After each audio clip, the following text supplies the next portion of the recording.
Greenland. A vast territory 80% covered by a glacial ice cap and the second largest freshwater reserve in the world. Here the effects of global warming are taking their toll, as the ice is melting faster and faster with each passing day. My name is Evrad Wedenbaum. I've been leading expeditions in extreme environments for 20 years. Like many people, I'm concerned about the state of our planet. So I decided to lead a scientific mission in this region, which is particularly isolated and crisscrossed with gigantic glaciers. Together with a team of adventurers and researchers, our aim is to study the shifting and disintegration of glaciers. We want to understand why everything is happening faster here in the Greenland ice cap. In short, listen to what the ice has to say.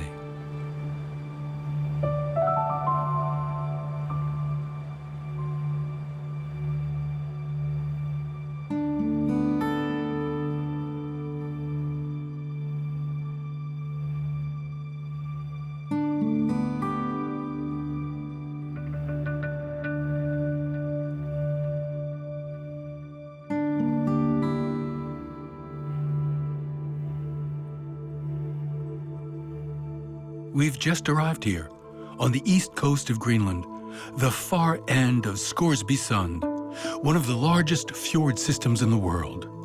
The last Inuit village, Intok-Ko-Tromit, is 10 hours from here by speedboat. We're going to cross the Greenland Peninsula, 100 kilometers of never-explored Great Lakes, tundra, rivers, and glaciers. We're off for 50 days of expedition.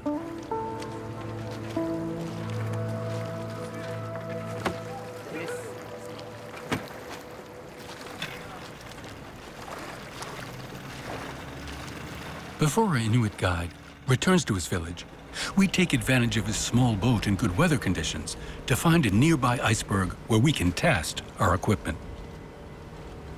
We need to find one that's large and flat enough to climb up on. It shifted. That was a big one.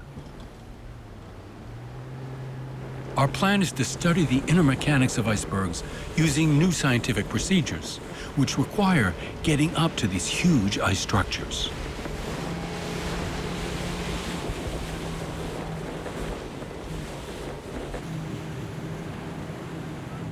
We can see the striae. When you look at the sides of the iceberg in front of us, you can see a couple of striae that are on an incline, which show it's already broken and has started to tip, probably several times. There's always a risk. It could break at two in any moment. We never really know. Wow, it's really beautiful. It's not easy to find a glacier stable enough for us to climb on and study for hours at a time. This should be good. I know you like to carry things, but come on.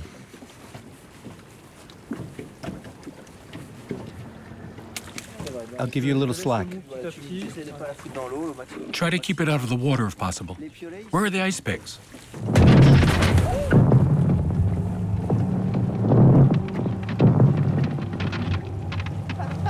Oh, boy. Well, then. Is this a good idea? Too dangerous, or what do you think? What cool.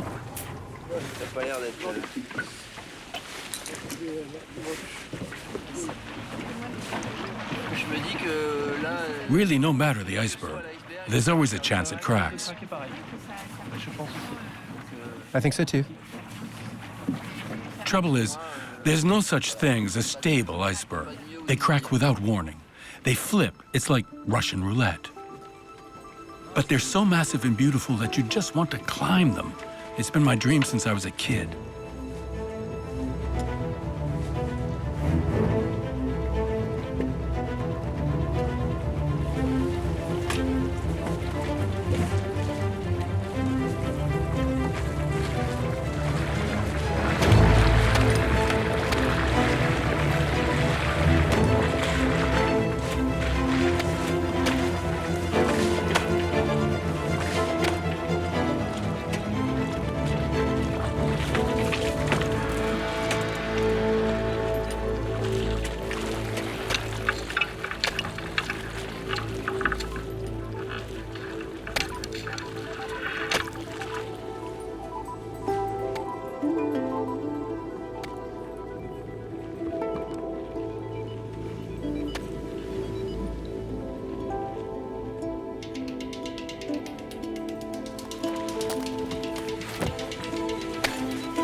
Wow, it's beautiful.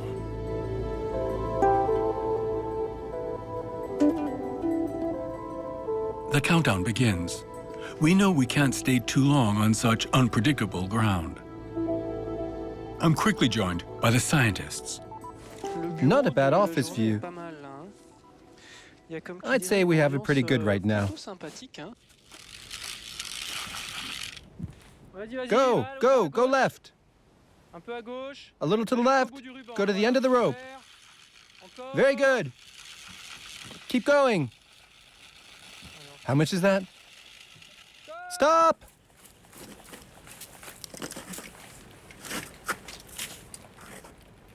We have a lot of sensors, so we're making 2 lines in an L shape. There's a sensor there, and we already placed 6 on that line. So every 10 meters, we'll make a hole with a pin to set the geophone. This red sensor.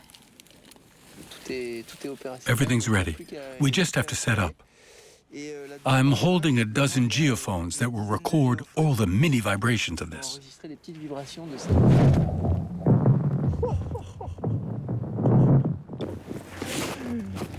Holy cow. Stop. We're going to log all the iceberg's cracks with these small sensors. With help from Agnes and Evrad, we're placing them on the iceberg. They'll capture all the vibrations up and down the ice. It's constantly vibrating. We hear cracks all the time. It's really cool. We can really tell there's something happening every minute on this iceberg. And we'll be able to record all of that in this box, which has a huge sound card. It's like a sound card with 24 microphones, each connected to a sensor.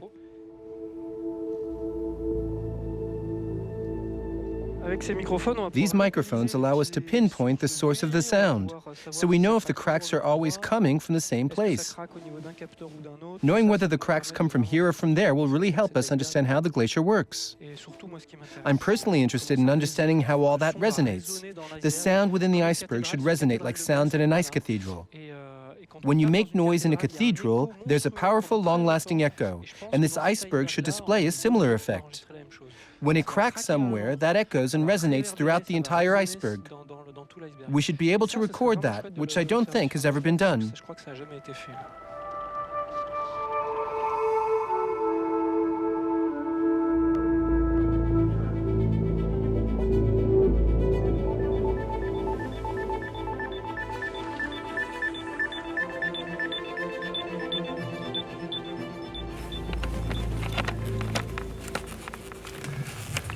All set.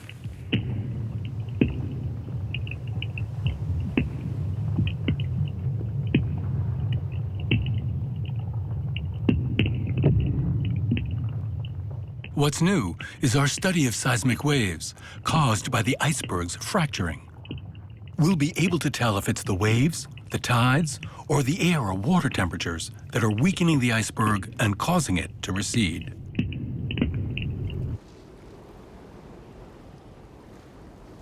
Our first camp is on the waterfront, not far from the glaciers.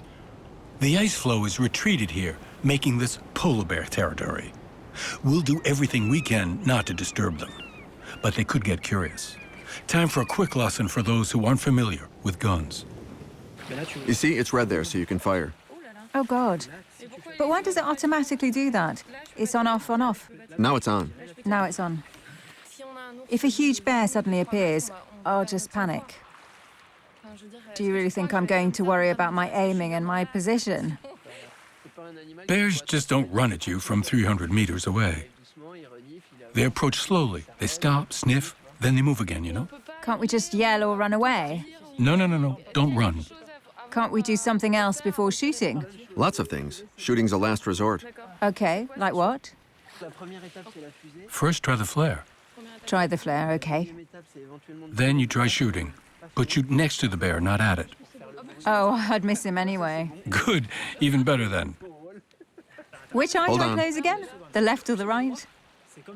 Like that, but don't stretch your arms. Tighten up. Okay, like this. Bye. Oh. Oh, gosh. I think the bear will die of laughter.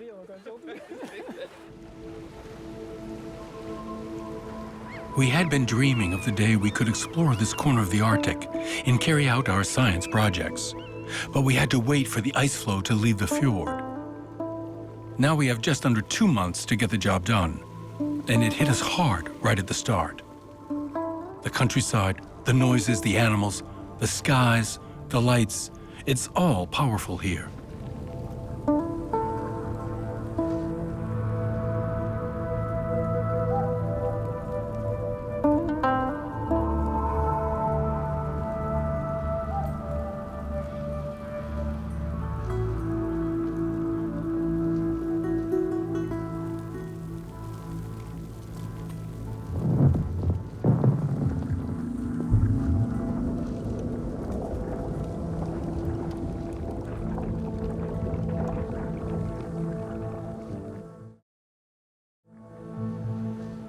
Before climbing the glaciers, I want to see some of the tundra's wild fauna.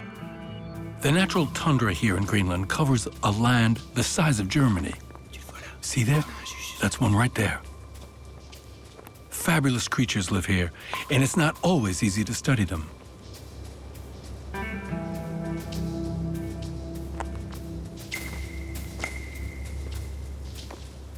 It would be cool if he came this way.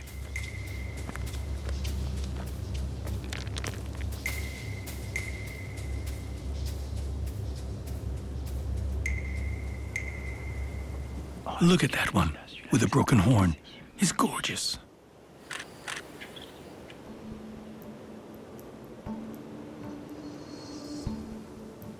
It's crazy how resistant these animals are. They go everywhere. They climb super steep ridges. They walk on ice. They swim. They can do everything. Musk oxen have no problem with the cold, but they're very sensitive to heat, even after shedding their winter coat. As soon as the temperatures exceed 10 degrees Celsius, it can be fatal. Sadly, this happens more and more. Yet another animal that doesn't appreciate our lifestyle.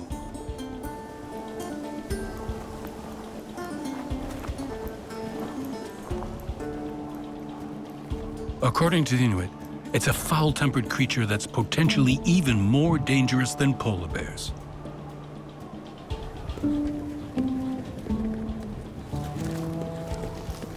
Amazing.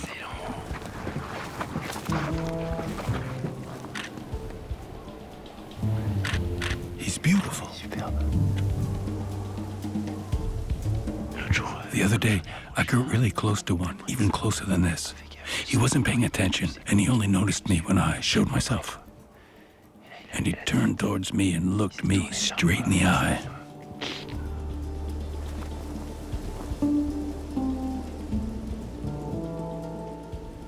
We stared at each other for a while.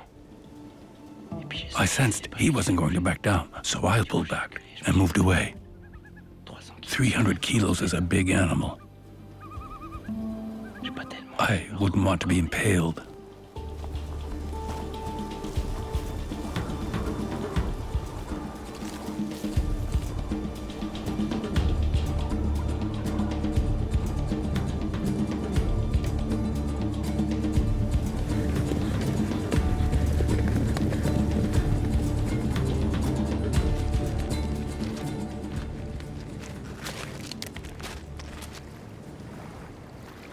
From our camp on the water's edge, we'll have to go deep into the Redland interior, climb the giant Apus Inikajik Glacier, and attempt to get to this very undetailed part of the map. But before implicating the entire team, I'm going out on my own to scout for crevices. Okay, so I'll map the itinerary through the middle of this glacier and its crevices. It's a maze of constant danger in there. But I have no choice. All glaciers are like this.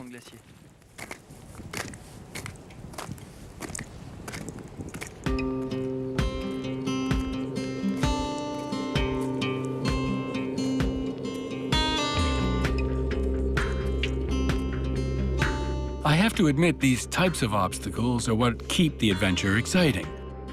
If it was too easy, it would be boring.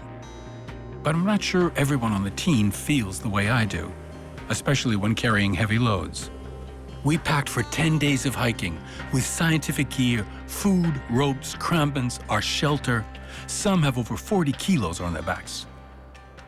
Since I want everyone to come, that means carrying a lot of weight, which takes considerable effort. No one really likes to do it, but I know some people will carry a bit more to help those who will end up carrying a little bit less. But I think it's a great learning opportunity. You learn that if you want to be more generous and help someone, you can do more than just give them things. And you can give your strength and your energy. But I know it's not an easy choice to make, because you can never really please everyone.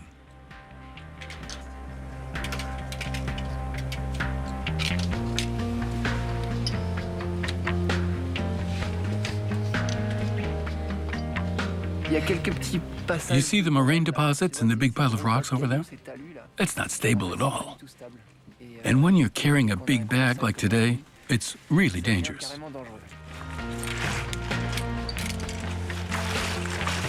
You can get hurt really quickly. Some people are okay with that and others are not. So segments like this one, which is tiny compared to the distances we've covered, actually take a lot of time.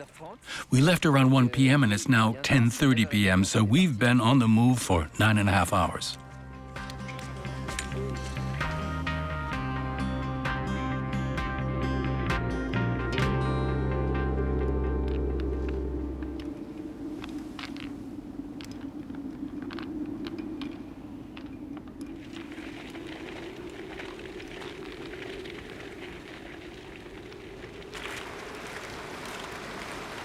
A helicopter from Itakot-Tormit could have dropped us here in an hour.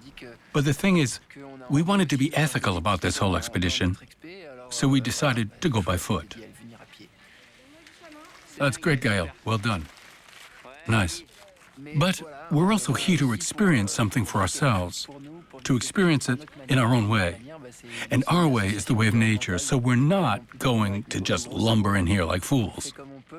We're making an effort to be as frugal as possible and to be in harmony with our environment.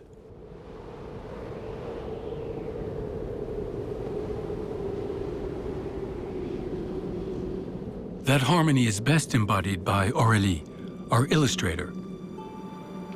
She follows us every day and then disappears as stealthily as an Arctic fox, to sit somewhere and draw for hours. When she reappears, you can feel the serenity radiating from her, and it encompasses everything.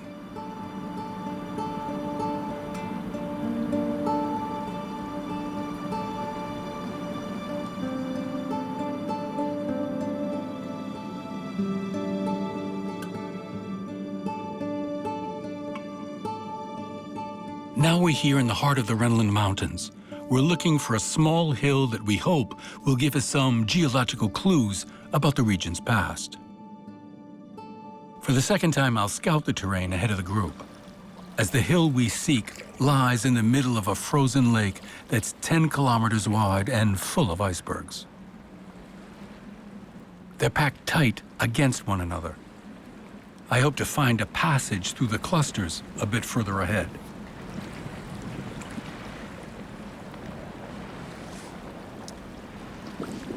The bad news is there's no open water, only ice. So I can't go very far.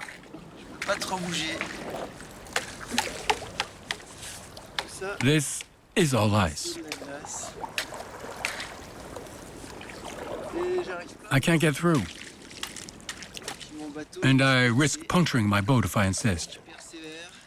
Move on, move on.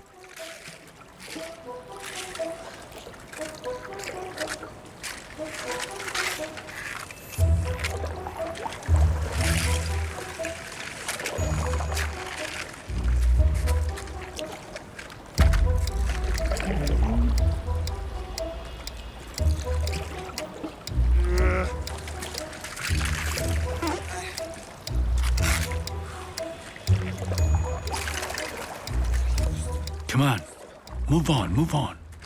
I'm pushing the icebergs.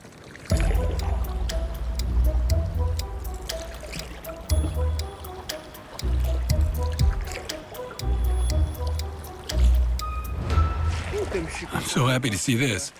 That was quite tricky. Ça s'est joué à pas grand-chose, hein? We've entered a lost world, a place where no one has ever set foot before. Now that I know we can get through, I'm back with Eric LaRose, our seismologist. The discovery of this lake, sandwiched between two glaciers, makes us wonder. That's strange. We can't see any outlet. There's no river or stream, but yet the water has to go somewhere. But where? Under which of the glaciers? It's a mystery.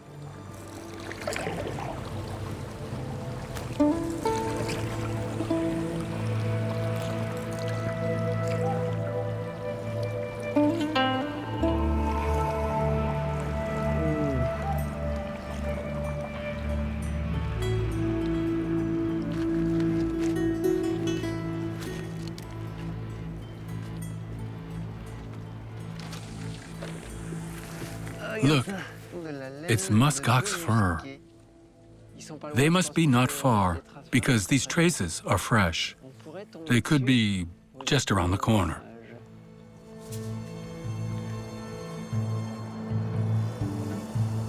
We're looking for traces of the past here on this mini island. Thousands of years ago, during the last glaciation, this glacier must have been much thicker than it is now. It was about 1,000 meters taller. I suspect it covered this entire hill, and it carved away the rock over thousands of years. So we're going to analyze the striae, the glacier left behind, to see which way it's flowing. Thousands of years ago, the glacier was flowing in the opposite direction. That means that in the same valley, in two different periods, one glacier was going one way and another glacier was going the other way. That's a pretty incredible discovery. Now we're walking on the last vestiges of a glacier, which changed directions many times based on climatic conditions. Who knows what this place will look like if the temperature rises a few more degrees.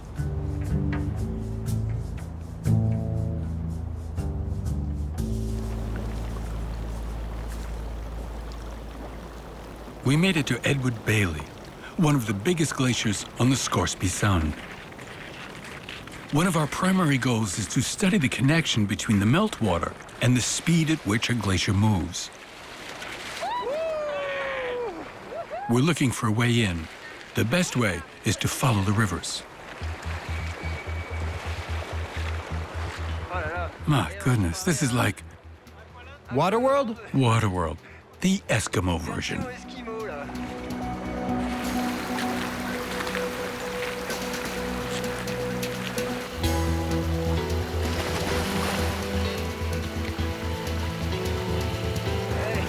All right, here we go.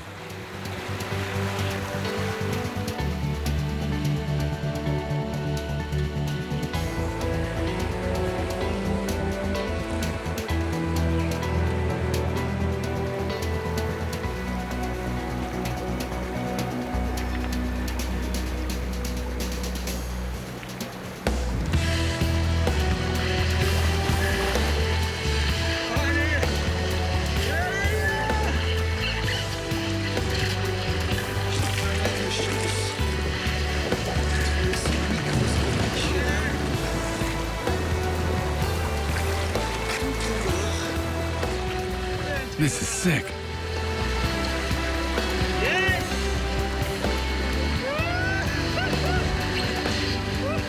Wow, incredible. Oh, be careful.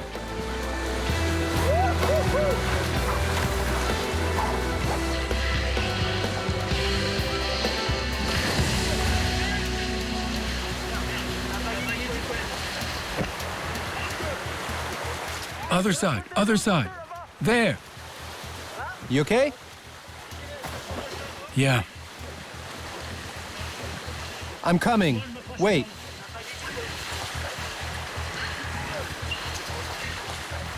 Shit. After the collision, I managed to get free. But Eric's pack raft is full of water and he can't move. We have to empty it. Try to lift it. I can't, it's too heavy. The increasingly strong current complicates the situation. But he gets help and manages to get moving again.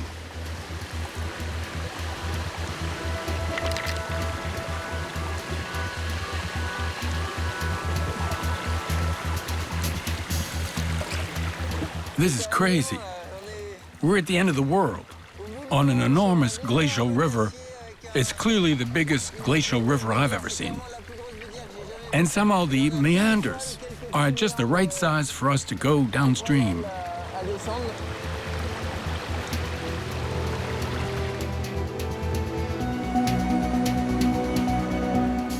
The river runs like a giant snake carved into the glacier's surface. It's over 60 kilometers long. There are actually thousands of meltwater streams that flow from the glacier, slowly draining it of its waters. All this water must find its way to a crevice at some point or another, where it surges in, carving out a vertical shaft. They're called glacier mills. They're mysterious and dangerous, and we've come to study them.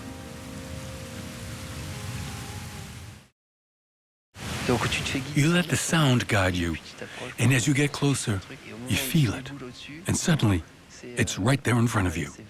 It's spectacular. It attracts you, but at the same time, it's also dangerous. I find it very exciting. You just want to get closer and closer. I'm happy I got out of the boat before arriving here.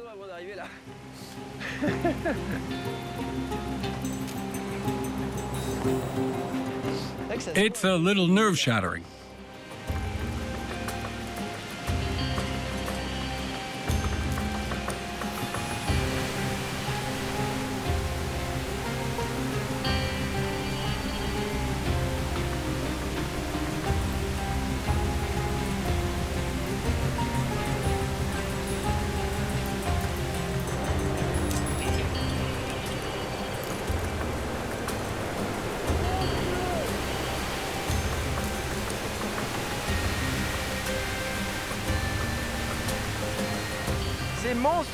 The force of the water is incredible. Anything floating in it flows into that hole and comes out 12 kilometers away, at the end of the glacier. What's funny is, here the water is very clean. It's totally clear. While in the valley below, at the end of the glacier, it's a river of mud. Most glaciers aren't actually on a bed of rock. Rather, they sit on top of sediment. So once the water reaches the glacier's base, it becomes totally brown. That's where we need to go, but not today.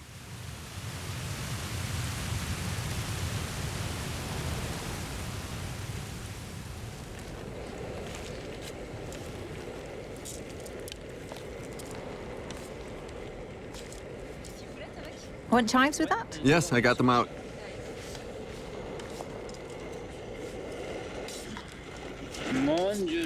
Oh my God, I pity the vegetarians. They only have white rice. This is making me hungry. Totally. Oh, crap. I know. That one's for you. You're eating that one. Don't waste anything. Think of the others. No one has water? Just put it back in. Excellent. Cheese, sausage, rice. This is the best meal I've ever had. Ours was a little crunchier.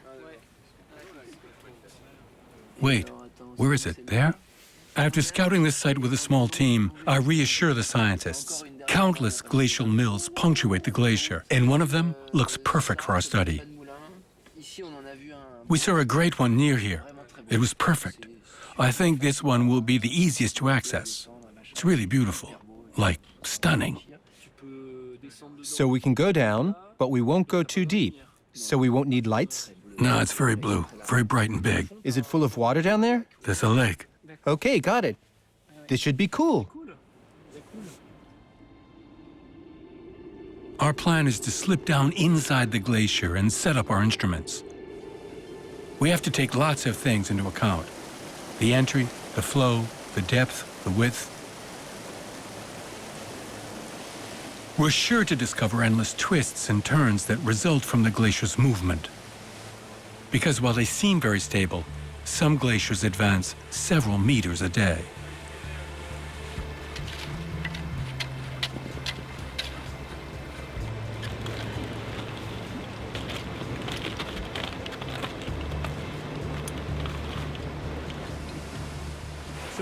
This glacier mill is particularly interesting because water flows here all day, so we can measure the amount of runoff.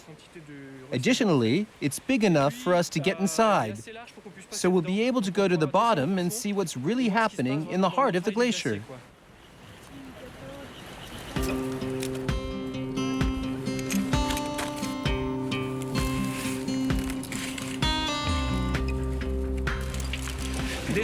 Descending a glacial mill is a delicate mix of spelunking and ice climbing. As long as the ropes are attached to safe and solid anchor points in the ice, there's no risk during the descent. But if a single one of the rope's anchor points is weak, the risk is huge. You can't afford to fall into a glacial mill. The water would quickly suck you beneath the ice, and there's absolutely no chance you'd come out alive.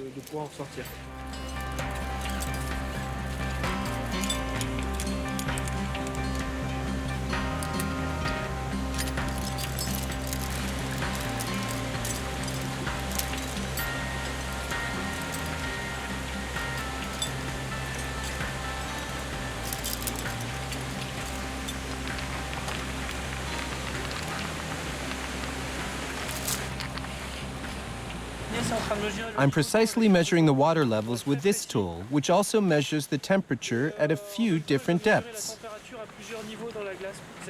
That will allow us to take a good reading of this glacier. Some glaciers read at 0 degrees and others are below 0. What's unique about the glaciers of Greenland is that they manage to stay very cold even though they're at low altitudes. It's interesting to see these glaciers here, as they're like what you'd normally find in the Alps at high altitudes of 4,000 meters. So they're special and they break very easily. We're studying all that.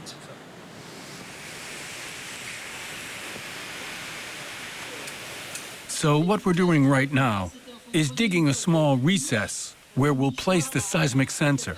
Is that it? Exactly. And thanks to this mill, we'll be able to record the deepest of the glacier's vibrations. This is really a first. So we're going to place the sensor here in this recess. The sensor acts like a microphone, but instead of recording sound in the air, it records echoes in the ice. It will measure the vertical vibrations of the ice, everything that vibrates along this line. Our job after the fact will be to analyze those recordings in the lab, to translate those vibrations, those whispers and echoes, into a representation of the glacier's inner mechanisms. The ice changes shape, it cracks, and this important week of research will give us enough to work on for at least a year.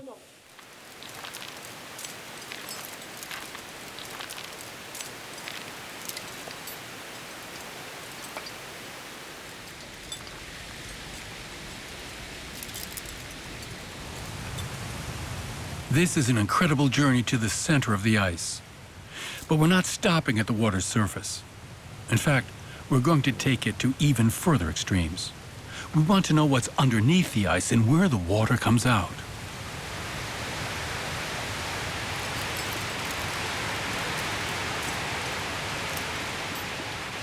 Wow, it's noisy.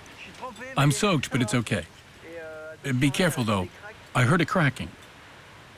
There were a couple of moments when I felt it went and everything started shaking, even the ice anchor. So I was like, oh crap, what's happening? It's scary. When you get in the water, you'd better be prepared for the loud sound of those cracks and be ready. But it's going to be beautiful. That's great, Laurent. Sit deep down into your harness. I asked Laurent Marie, a really good diver, to join our mission and attempt to explore underwater. No one has ever dared to do such a thing. Brace yourself directly to the cabinier. Let that thing go.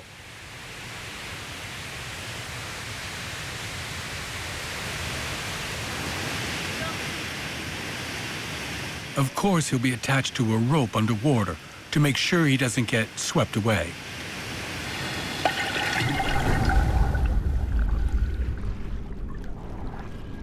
At the bottom, the water was very cold. My depth gauge read the temperature at 1 degree Celsius. There was a drop-off that went down between 5 and 6 meters, so not too deep. And at the bottom, there was black sand. It was black sand that sparkled and swirled up from the waterfall. And all these sparkles floated around me like it was raining stars. And at that depth, it was calm. You couldn't hear the noise as loudly. Down at the bottom, it felt like I was floating in the stars, in the sparkles. It was totally crazy. Totally crazy.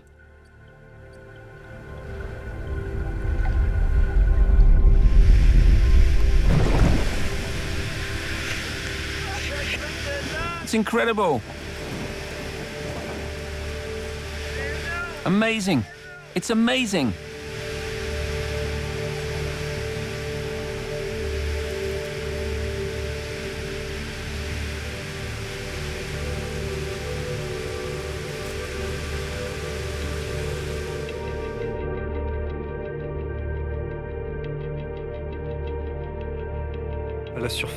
There was no particular danger on the water's surface.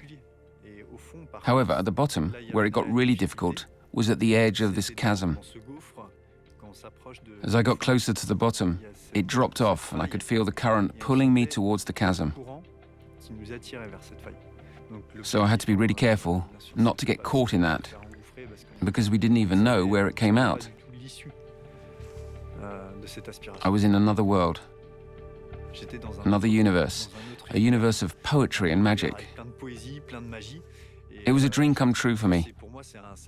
It was something I never thought I'd be able to do, to free dive in a glacial mill.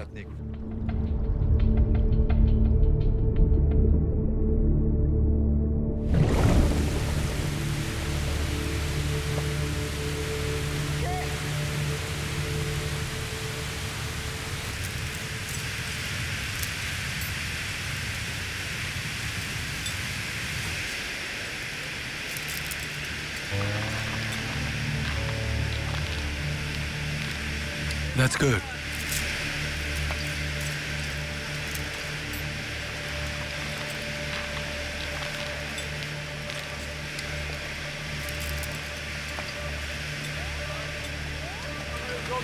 What an adventure.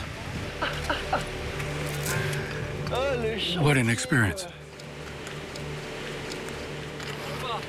You okay? Yeah, I'm okay.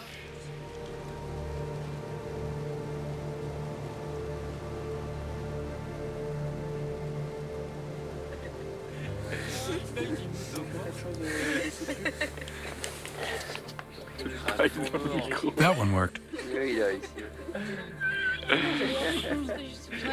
Well, what do you think? Maybe? Oh, yeah, not bad. Maybe, maybe not. I can't see anything. What are they doing? They're playing. Cool.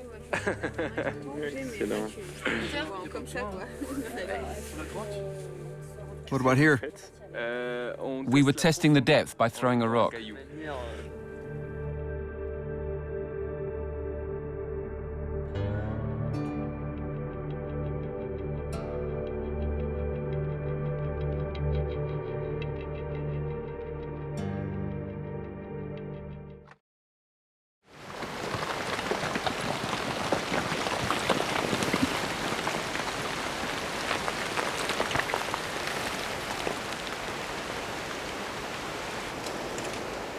After exploring the glacial mill, we're now going to better understand the water's course within one glacier. To do so, Eric and Agnès head towards the outlet of the Edward Bailey Glacier.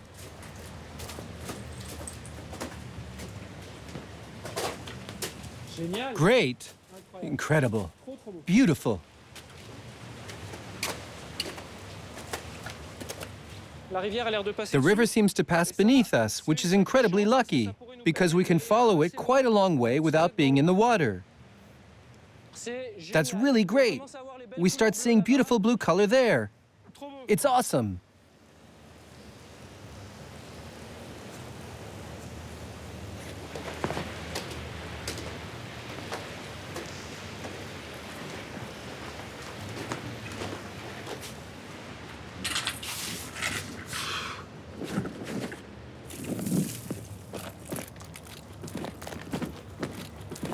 Can you get in here? It's magical. It's magical. Unreal. We're inside the glacier. We're underneath it. We need to be careful. There's a bit of a dip there. We have to make sure it's not a hole and that it's safe.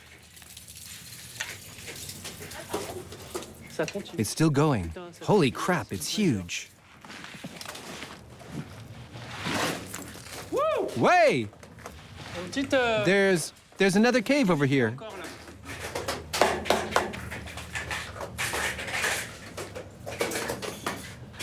This never gets old. Incredible. Look at that ice tongue there. See it? It was totally deformed from the pressure, and then it froze over again. Yeah, great. I'll shine some light for you.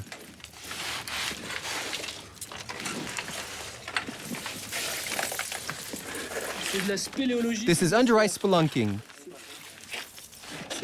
What we're doing right now isn't very common. Hey.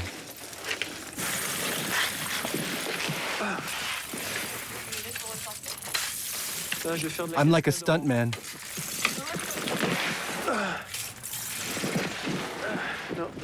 What we're seeing is incredible. It's an ice palace. I've never seen such large ice crystals in my life. They're in all shapes, hexagons, cones, and those are drops. They're bigger than my thumb. They're all here. I've never seen anything like this. It's very cold inside the glacier. It must be -4 or -5 degrees Celsius in this cave. The air's coming from the underground river. This air is very humid. The humidity will slowly coat the ice and then recondense for weeks and weeks. And the crystals will slowly grow, very slowly. And after a few months, you get giant crystals like these. They're giant crystals in a giant glacier. It's crazy. This alone makes the trip worth it.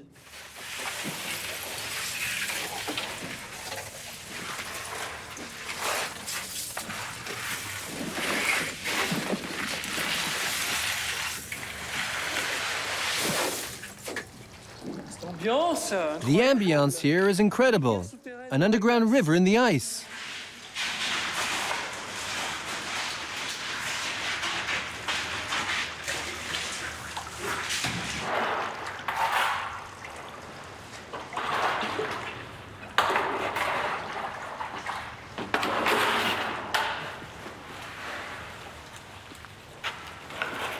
There's a small underground river that began at the surface crevasse where the water fell through.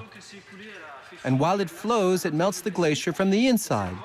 And that's how this cave was formed, little by little, over the course of many years, or maybe in one season. And when summer is over and it starts getting cold again, the water stops flowing on the glacier's surface. So the water level drops in here and you can go deeper inside. It's a fun ride.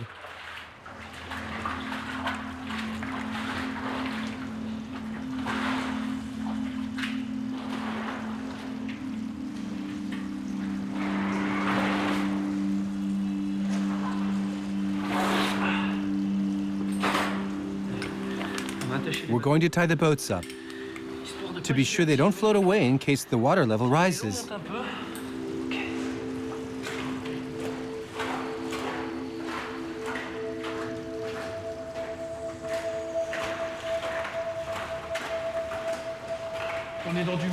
It's like beautifully sculpted marble. The ice is so pure. It's extraordinary. It's ascending a bit. There's an exit over here. I can see light. I see light. We're out. Incredible. We're at the entrance to the tunnel that leads to the ice cave, and we can see light now. We've reached the scree, the end of it. Their adventure to the center of the glacier went better than expected. But Agnès and Eric must remain alert. A glacier is a monster in constant movement. After 3 hours of exploring, they must be cautious and exit the cave.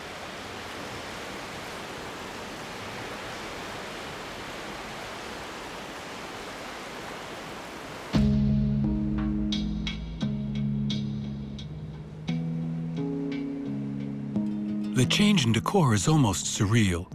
After emerging from the ice, they're on an immense sandy beach, and Eric and Agnès are struck by an intuition and ask me if we can stay to study this atypical terrain. We thought we were crossing a sort of beach, a sandy zone at the base of the valley, and the crossing it would take half a day. But we ended up staying more than 3 days because beneath the layer of sand, which is blocked by a glacier downstream and a glacier upstream, it's a completely flat area. We quickly discovered traces of ice.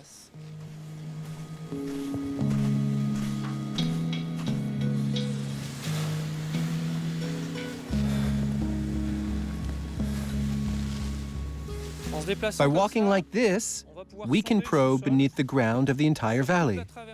It means we don't need to dig a hole that would have needed to be 100 meters deep and 2 kilometers wide. It's magical. When we only have a few readings over just a few meters, we can't make anything of it. But after about 200 meters, shapes start appearing on the screen. And what I'm seeing, about 20 meters below, is a geological interface that's very strong, very clear. There are hills beneath the sand that are more than 10 meters high. We think it's ice, which is really good news for our experiment. 15 meters? So there's the sand, and that's the ice.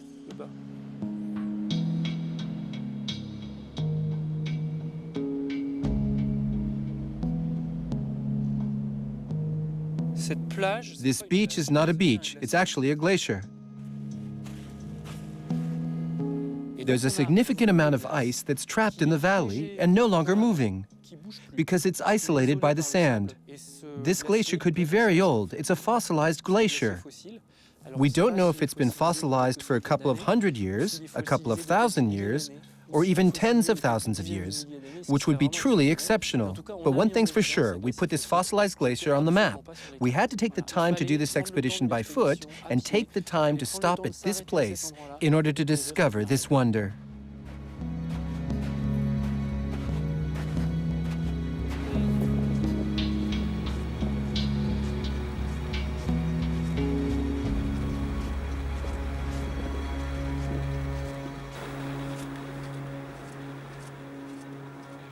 We would have loved to stay longer. It was so beautiful. But we're running low on food, so we must head back to the fjord. We have to carry everything back to where it all began.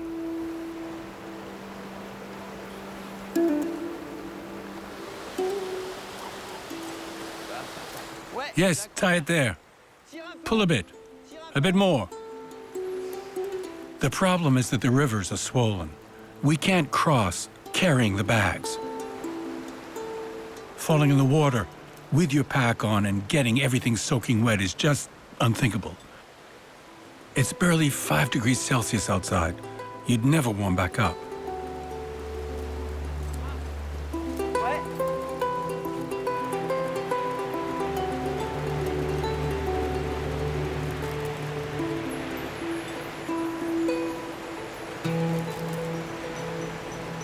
This one's really heavy. Yeah. The zip line can only support the bag's weight, so we have to face the chilly water with as few clothes on as possible.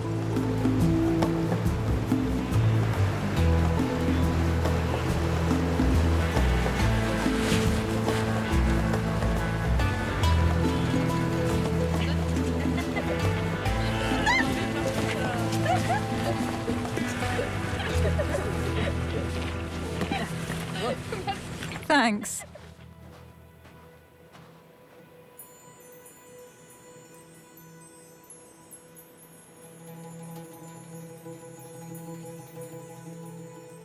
In the heart of our adventure in the Scoresby Sun, we alternated between exploration, carrying weight, and taking scientific readings. These readings will allow us to better understand the connection between climate change temperatures and the accelerating melting of the glaciers. This phenomenon doesn't only contribute to rising ocean levels, which we all know. It also contributes to the cooling of North Atlantic waters, which could eventually interrupt the Gulf Stream. Without these significant warm water currents, Europe is at risk of completely losing its mild climate.